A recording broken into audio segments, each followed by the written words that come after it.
Hello and अस्सलाम वालेकुम। मेरा नाम डॉक्टर आयशा खान है और आज की वीडियो में हम बात करने जा रहे हैं लहसुन के सही तरीके इस्तेमाल की। हम सब इस बात को जानते हैं कि लहसुन बहुत फायदेमंद है, लेकिन क्या आप इसे सही तरीके से खा रहे हैं? बहुत सारे लोग अपने रोजमर्रा के खाने में लहसुन को इस्तेमाल करते हैं, मगर बहुत कम लोग जानते हैं कि लहसुन को कैसे इस्तेमाल किया जाए ताकि बीमारियों के खिलाफ भरपूर फायदा उठाया जा सके। लहसुन एक बहुत ताकतवर एंटीबायोटिक है जो कि बहुत सारे बैक्टीरियल, फंगल और वायरल इन्फेक्शंस के लिए इस्तेमाल होता है। ऐसा कहा जाता है कि ऐसा कोई दूसरा एंटीबायोटिक नहीं जो तीनों किस्म के इन्फेक्शंस के खिलाफ एक साथ काम करता हो। इस तरह कुदरती तौर पर लहसुन मौसर जरासीम कुश है। लहसुन में मौजूद एलिसिन एक ऐसा कंपाउंड जो कि कसीर तादाद में पाया जाता है, एक बेहतरीन एंटीमाइक्रोबियल एजेंट है।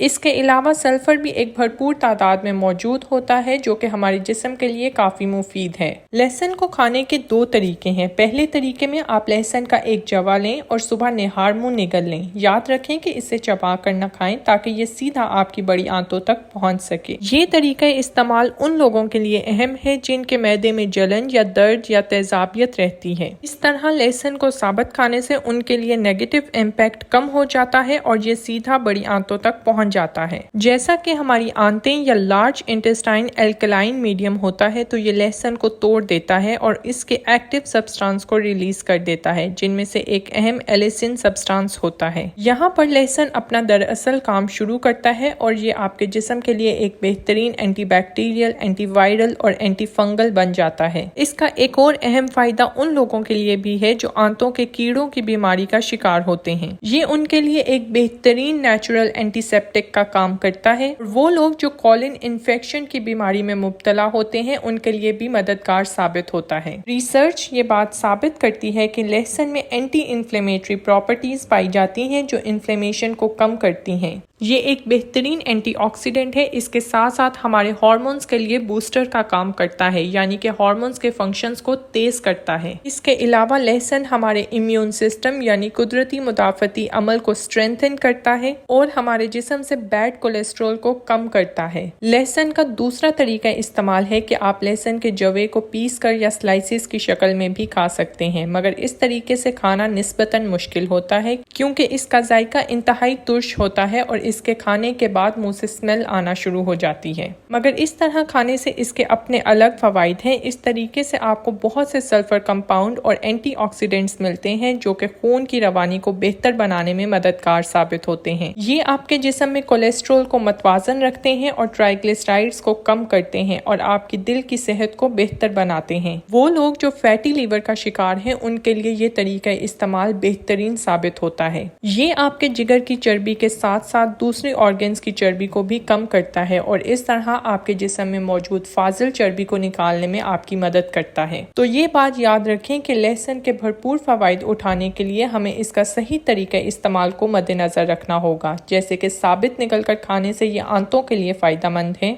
ये बेहतरीन एंटीऑक्सीडेंट और एंटी इन्फ्लेमेटरी के तौर पर काम करेगा और पीस कर स्लाइसिस की शक्ल में खाने से आपके खून, दिल और जिगर की सेहत को बेहतर बनाएगा। याद रखें कि जैसे ही आप लहसुन का इस्तेमाल अपनी रोजमर्रा की डाइट में करें, अपने पानी के इनटेक को बढ़ा दें। आज की वीडियो के लिए बस इतना ही। ऐसी ही इंफॉर्मेटिव वीडियोस के लिए चैनल को सब्सक्राइब करें और बेल आइकन प्रेस करना ना भूलें। Thank you for watching.